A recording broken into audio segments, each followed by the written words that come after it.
দুশ্চিন্তায় ভুগছেন, খুব টেনশন করছেন, এত রোজগার করছেন তবুও সংসারের অভাব অনটন দূর করতে পারছেন না। ঠিক মাস শেষ হতে না হতেই বন্ধু বান্ধবদের কাছে হাত পাততে হচ্ছে, এই দে না, ধার দে না। আর ভাই লোকে ধার কবার দেবে? ওই 2বার 4বার, তারপর দেখবেন মুখ ফিরিয়ে নেবে, বলবে যা ভাগ, আগের ধারগুলো শোধ কর।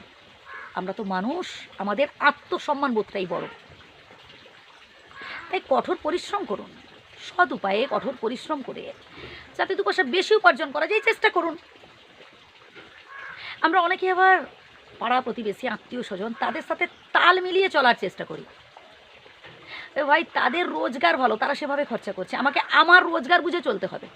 আমার ইনকাম 10 টাকা, আমি যদি সেখানে 20 টাকা খরচা করে ফেলি, লোক দেখানি খরচা করতে থাকি, তাহলে একটা সময় দেখা যাবে যে আমার সংসারে মাস শেষ হতে না হতে অভাব দেখা দিচ্ছে।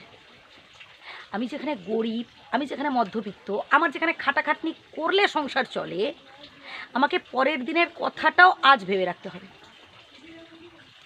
অল্প হলেও আমাকে সঞ্চয় করে রাখতে হবে পরের দিনের জন্য। না, আমি কিপটেমির কথা বলছি না যে বর্তমানে না খেয়ে পুরোটাই ভবিষ্যতের জন্য সঞ্চয় করে রাখি, এমনটা বলছি না।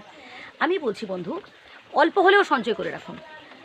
হ্যাঁ, হয়তো আপনার রোজগার 10 টাকা, আমি বলবো তার মধ্যে থেকে 2-1 টাকা হলেও পরের দিনের জন্য জমিয়ে রাখুন, কারণ এটা আমাদের স্থায়ী কাজ নয়। আজ গায়ে গতরে খাটাখাটনি করতে পারছি, এই কাজ যে সারা জীবন থাকবে তা কিন্তু নয়। যখন কাজ থাকবে না তখন আমাকে কে খেতে দেবে?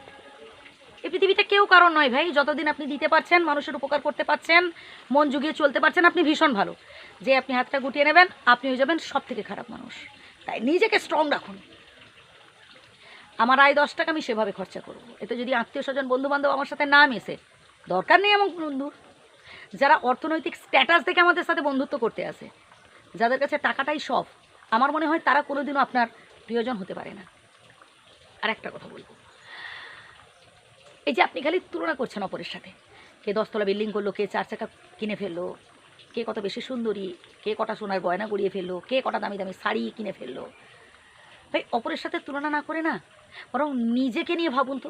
আর যদি নিতান্তই তুলনা করতে ইচ্ছে হয়, তুলনা করুন তাদের সাথে যাদের জীবনে হচ্ছে অভাব অনটন আপনার থেকেও বেশি। কাছাকাছি কোনো বাস স্ট্যান্ডে যান বা রেল স্টেশনে যান, দেখতে পাবেন এমন বহু মানুষ রয়েছে, কার হাত নেই, কার পা নেই, কোনো বেলা আহার জুটছে তো কোনো বেলা জুটছে না। পারলে তাদের সাথে নিজের তুলনা করুন। আমি তো বলবো বন্ধু, আপনি অনেক ভালোতে আছেন, তাই অল্পে সন্তুষ্ট হন। স্বয়ং বিধাতার কৃপায় আপনি যতটুকুন পেয়েছেন, আপনার যতটুকুন আছে, সেটাই আপনার কাছে অনেক। অল্পে সন্তুষ্ট হন এবং সবার সাথে মিলেমিশে থাকুন। পাড়া প্রতিবেশী, আত্মীয় স্বজন, পরিবার সবাইকে সাথে নিয়ে সামনের দিকে এগোবার চেষ্টা করুন। তবেই জীবনে সুখী হতে পারবেন। ভালো থাকবেন, সুস্থ থাকবেন। যদি ভুল বলে থাকি ক্ষমা করবেন। ধন্যবাদ।